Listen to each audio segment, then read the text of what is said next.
पुष्पदंत गुरुवर से मिला है संयम का उपहार। पुष्पदंत गुरुवर से मिला है संयम का उपहार।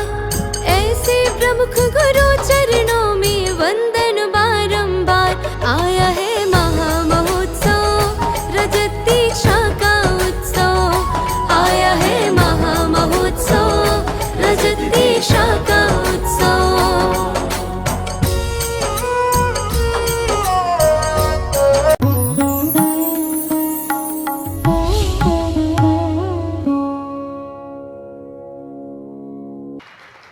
पहली बार आया था, दर्शन किया, भगवान के चला गया, लेकिन इस बार रहने के लिए आया।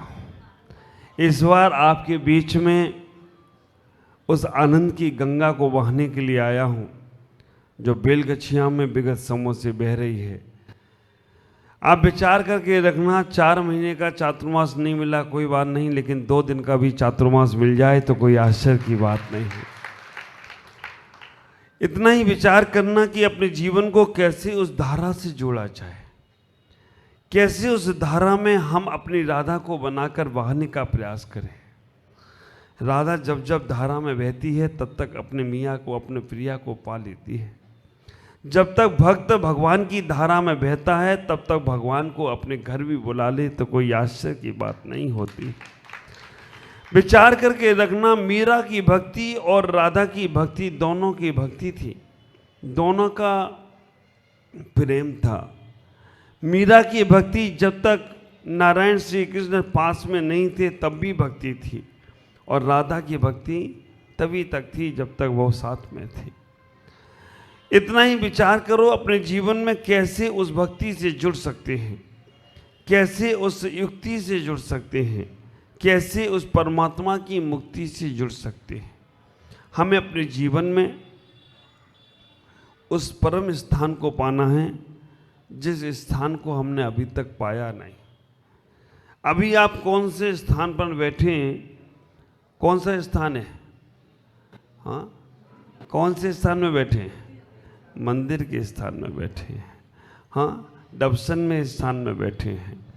आप विचार करके रखना, ये मंदिर का स्थान और दर्शन का स्थान और ये सारा संसार का स्थान तो कई बार में मिला है, लेकिन हमारे आगम में एक चर्चा आई है गुड़ स्थान।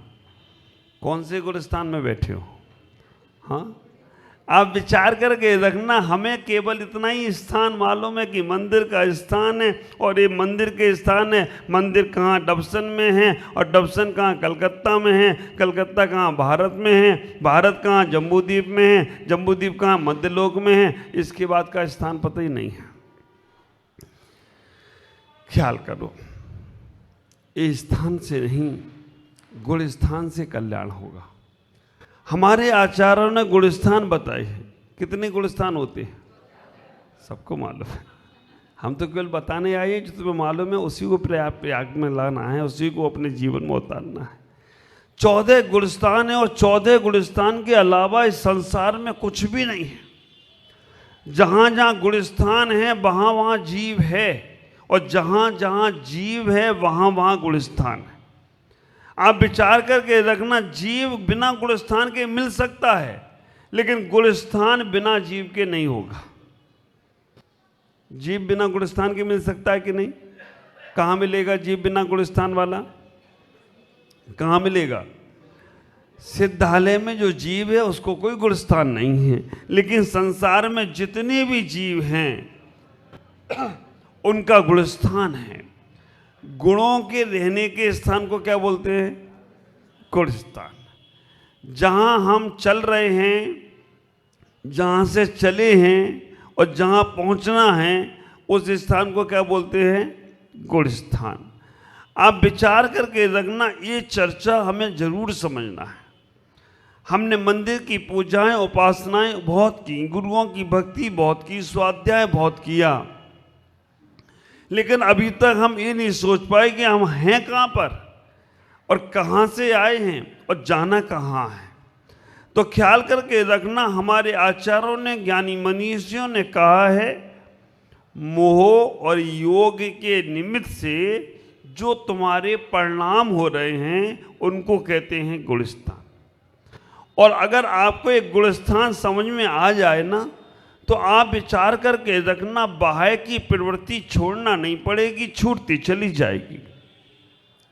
14 गुणस्थान है, 14 मंजिल का एक भवन बना हुआ है, और उस भवन में हम कौन सी मंजिल पे हैं ये आपको मैं तराजू दे रहा हूँ तौलने के लिए, कि आप अपने आप से तौलना कि तुम्हारा कौन सा गुणस्थान है ना। आप विचार करके रखना, 14 मंजिल का जो भवन बना हुआ है, इस सिद्धालय में हमारे प्रभु विराजमान है। इन पे कोई गुणस्थान की बात नहीं कर रहा हूँ। संसार में जो है अरिहंत भगवान भी, साधु भी, श्रावक भी, पेड़ पौधे भी, विचार करना।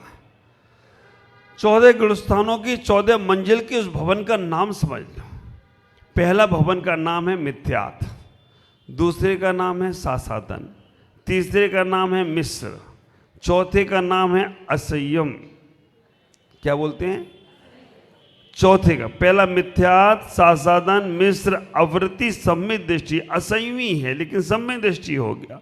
5वें गुणस्थान का नाम है देशव्रत, 6वें गुणस्थान का नाम है प्रमत संयत, 7वें गुणस्थान का 7वें मंजिल का नाम है अप्रमत संयत, 8वें गुणस्थान का नाम है अपूर्वकरण, 9वें गुणस्थान का नाम है अनवृत्तिकरण, 10वें गुणस्थान का नाम है सूक्ष्म संप्राय, 11वें गुणस्थान का नाम है उपशांत मोह, 12वें गुणस्थान का नाम है क्षीण मोह, 13वें मंजिल का नाम है संयोग केवली, और 14वें मंजिल का नाम है अयोग केवली। कई लोग सोच रहे नाम ही मैंने पहली बार सुने, अभी तो हमें उदक चंदन मालूम है ना, अभी तो हमें इतना ही मालूम है कि जय जयनाथ परम गुरु होए। अभी तो ये गुणस्थान होता क्या है कि चिड़िया का नाम है। और आप विचार करके रखना, इसके बिना संसार में कोई जीव नहीं। जो भी संसार में है, पेड़ पौधे, हवा पानी, पशु त्रियंच, नारकी, स्वर्ग, देवता, सभी को इन्हीं गुणस्थानों से होकर ही गुजरना पड़ता है।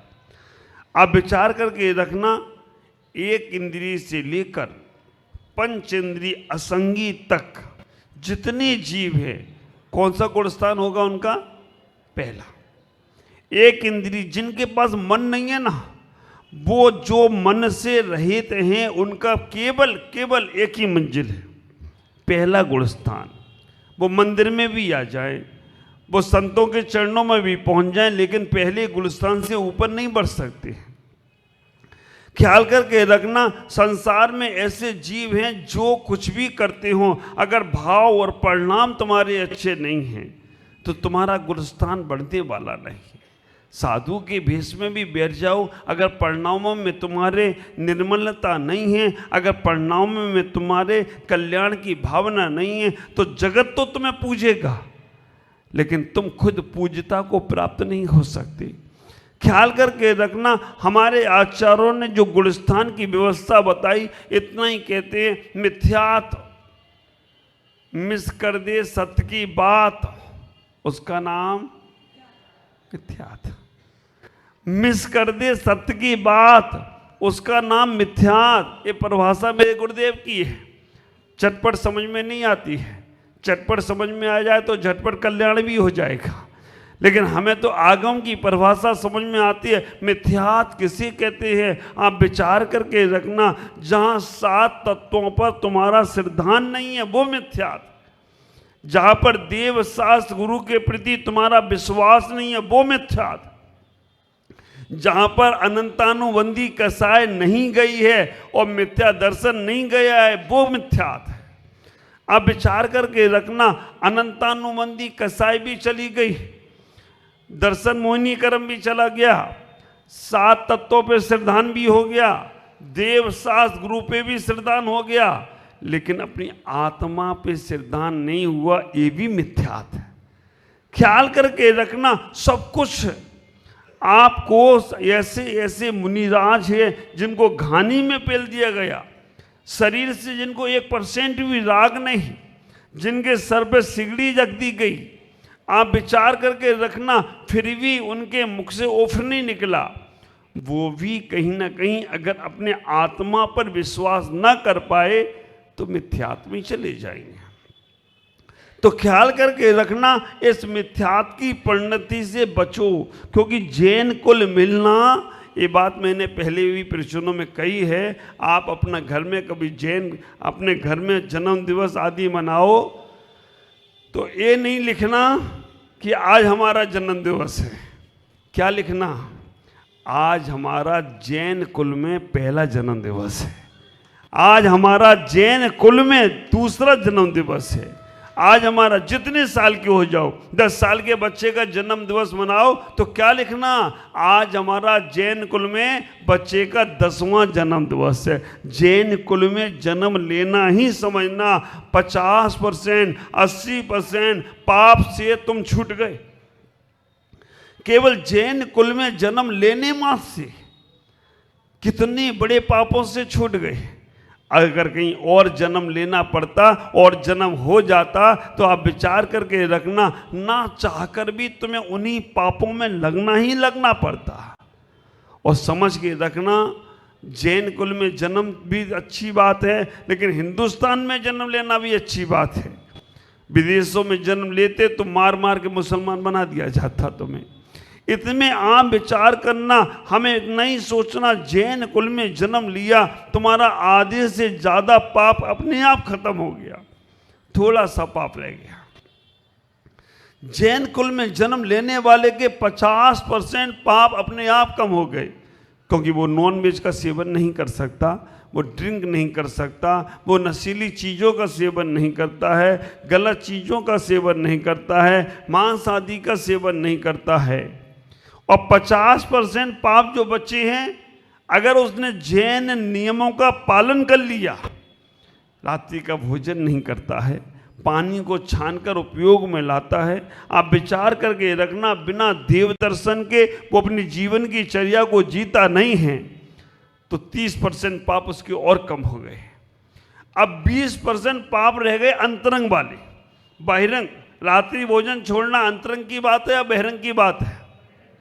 बहिरंग है, क्योंकि रात्रि भोजन तुम कहो कि मैंने अंतरंग से छोड़ दिया और बाहर खाते ही रहो तो गड़बड़ हो जाएगा ना। ये तो तुम बहिरंग में छोड़ोगे। आप विचार करके रखना, अंदर की बात नहीं है, बाहर की बात। पानी छानकर पीने का नियम है, अंतरंग में कर रहे हो या बहिरंग में? बहिरंग में कर रहे हो, बाहर में कर रहे हो, द्रव में कर रहे हो। और आप विचार करके रखना, द्रव की क्रिया ही तुम्हारी वो भाव की बनी। द्रव क्रिया नहीं हो तो भाव क्रिया कैसे करोगे? ख्याल करना, 20% पाप तुम्हारे अंतरंग से कम होंगे। 50% तो जैन कुल में जन्म लेने मात्र से तुम्हारे पाप कम हो गए। 30% जैन नियमों का तुमने पालन किया तो 30% पाप कम हो गए। 20% पाप तुम्हारे अंतरंग से कम होंगे। और वो अंतरंग में भावना क्या भाना है? हे भगवान, कई जन्मों के पुण्य से जैन कुल मिला है, अब हम ये जैन कुल पाने के बाद अब हम कोई भी गलत चीज़ों का सेवन नहीं करेंगे, हम किसी से ईर्ष्या वैमनस्यता की भावना नहीं रखेंगे, हम मन में छल कपट का भाव नहीं रखेंगे, हम अन्य देवी देवताओं को स्वीकार नहीं करेंगे, हम कोई भी पाप प्रवृत्तियों को अपने जीवन में अपनाएंगे नहीं। अंतरंग से सोचो, आप विचार करके रखना। हाँ, आप विचार करें, इतना ही सोचने का प्रयास करें कि कैसे हम अपने जीवन को परिवर्तित कर सकते हैं। 20% केवल तुम्हारी मानसिकताएं बदल लें। आज आदमी अपने आप को तो बदलता है लेकिन मन नहीं बदलता है। घर तो छोड़ता है लेकिन घर छोड़ने के बाद घर का राग नहीं छोड़ता है। कपड़े तो छोड़ देता है लेकिन कपड़े छोड़ने के बाद भी कपड़ों का राग नहीं छोड़ता है। परिवार तो छोड़ देता है लेकिन परिवार का राग नहीं छोड़ता है। आप विचार करके रखना, हम अपने जीवन में वहीं से लगे हुए हैं संसार में, तो कभी कल्याण होने वाला नहीं है। हाँ, बहुत से लोग ऐसे होते हैं, रात्रि भोजन छोड़ देते हैं, क्या करते हैं फिर? काजू किशमिश बादाम खाते हैं। 2 रुपए का भोजन छोड़ा, नमक छोड़ देते हैं। 2 पैसे का नमक छोड़ेंगे, काजू किशमिश बादाम कहाँ जाएंगे? 2 रुपए का नमक छोड़ा और 200 का माल चट कर जाते हैं। बारी तुम्हारी बुद्धि। आप विचार करके रखना। मेरे आचार्य भगवान सुनाते हैं अपनी माँ की कहानी। घर में थी वो मथुरा बाई, पद्मश्री माता जी बन के गई है, कलकत्ता चातुर्मास में 2001 में थी। आप विचार करके रखना, 2 रुपए का नमक छोड़ दिया कि हम भाई नमक नहीं खाती, और 200 रुपए का माल चट कर जाती है। तो आप विचार करना, ये छोड़ने का क्या फायदा। कई बार हम लोगों के पास लोग आते हैं, महाराज आप नियम नहीं देते। हाँ, मैंने देना शुरू किया था नियम। एक व्यक्ति को उन्होंने बोला कि नियम ले ले। उसने कहा क्या नियम लेना है। बोला मैंने रात्रि भोजन छोड़ दे। उसने कहा ठीक है महाराज। मैंने उससे कहा कि भाई रात्रि भोजन के साथ साथ तू बाजार का खाना भी छोड़ दे, जब इतना बड़ा नियम ले रहा है तो होटलों पे नहीं खाना, छोड़ दे। उसने ठीक है महाराज। मैंने कहा तो बहुत अच्छा है। मैंने कहा जमीकंद भी छोड़ दे, उसमें बहुत पाप लगता है। एक आलू में इतने जीव हैं, एक सुई चुबाई जाए तो जितने अभी सिद्ध नहीं हुए उससे जीव ज़्यादा मरते एक आलू में सुई चुबाने से। छोड़ दे, क्यों इतना पाप कमा रहा है, उसके बिना भी काम चलेगा। उसने कहा ठीक है महाराज। मैंने कहा देखो तूने रात्रि भोजन छोड़ दिया, होटलों का छोड़ दिया, आलू जमीकंद छोड़ दिए, तू नशा की चीज़ें भी छोड़ दे, उसमें भी कोई भला नहीं है। उसने कहा ठीक है महाराज। मैंने कहा बहुत अच्छा है। मैंने कहा 9 बार नमोकरण पढ़। बोला महाराज पहले भी मेरी सुनो, रात्रि भोजन छोड़ो, जमीकंद छोड़ो, होटलों का छोड़ो, नशा पत्ती छोड़ो। महाराज इतने झंझट में पढ़ने की अपेक्षा में तो आपको ही छोड़ देता हूँ। एक ही छोड़ने में हमें मजा आया, नहीं तो रोज रोज कहोगे छोड़ो छोड़ो छोड़ो। अब एक महाराज उसके पीछे पड़ गए। वो महाराज कहे हूँ आर में करे, वो आर ऐसे लेते लेते करे हूँ। अब वो कहे हूँ क्या होता है। अब महाराज के चेले चपाटे लगे रहते, वो कहते हूँ का मतलब है आलू। अब चौके में तो आलू सड़ने से ही पाप लगता है, वो आलू कह रहे हैं। कभी कभी हमें चौके में वो केले की टिक्की दिखाते, बोलते थे महाराज आलू की है। कभी कभी गड़बड़ होता है, रोज नहीं होता है। तो आप विचार करके रखना, ऐसे ही किया। उसने कहा ठीक है महाराज आप पीछे पड़ रहे हो तो छोड़ देता हूँ। 1 महीने का आलू छोड़ दिया, और उसी वक्त शादी का सारगा, जहाँ देखो वही निमंत्रण, और वही आलू, दम आलू, मटर आलू, पनीर आलू, सब में आलू। अब उसको मन ललचाए कि यार करूं तो करूं क्या, आलू के बिना तो काम ना चले। नेताओं में लालू, जानवरों में भालू, और सब्जियों में आलू, इनका कोई तोड़ नहीं। आप विचार करके रखना। वो कहे कि यार मेरे आलू की तो हमने त्याग किया है, इसके रस का त्याग थोड़ी किया है। अब वो आलू वाला लेकर आए सब्जी, वो कहे आलू की सब्जी नहीं देना, आलू का त्याग है, रस रस दे दो।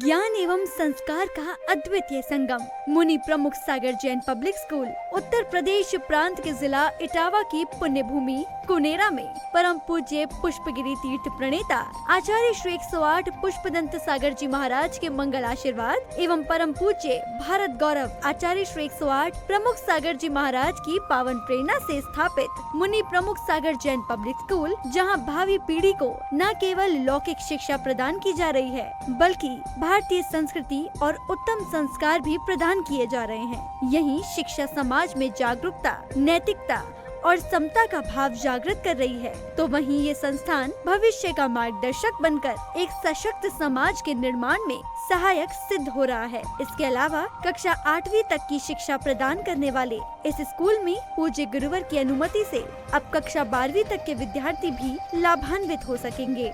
अब ये विद्यालय कक्षा 8वीं से 12वीं तक प्रारंभ होने जा रहा है, अतः निर्माण कार्य के शीघ्र आरंभ हेतु सधर्मी बंधुजन अपना अपना धर्म योगदान देकर इस पुण्य कार्य में सहभागी बने और अनंत कालीन धर्म लाभ अर्जित करें। अधिक जानकारी एवं सहयोग हेतु संपर्क करें छुलक Shri Paramanand Sagar ji, Anand Baba, Shri Chhavi Sethi, Dimapur, mobile number 9436003664, Shri Rajesh Elani, Dimapur, mobile number 9346666666, Sangeeta Jain, Etawah, mobile number 9897795058, Shri Mithun Jain, Etawah, mobile number 7300726318 एवं 9411989700।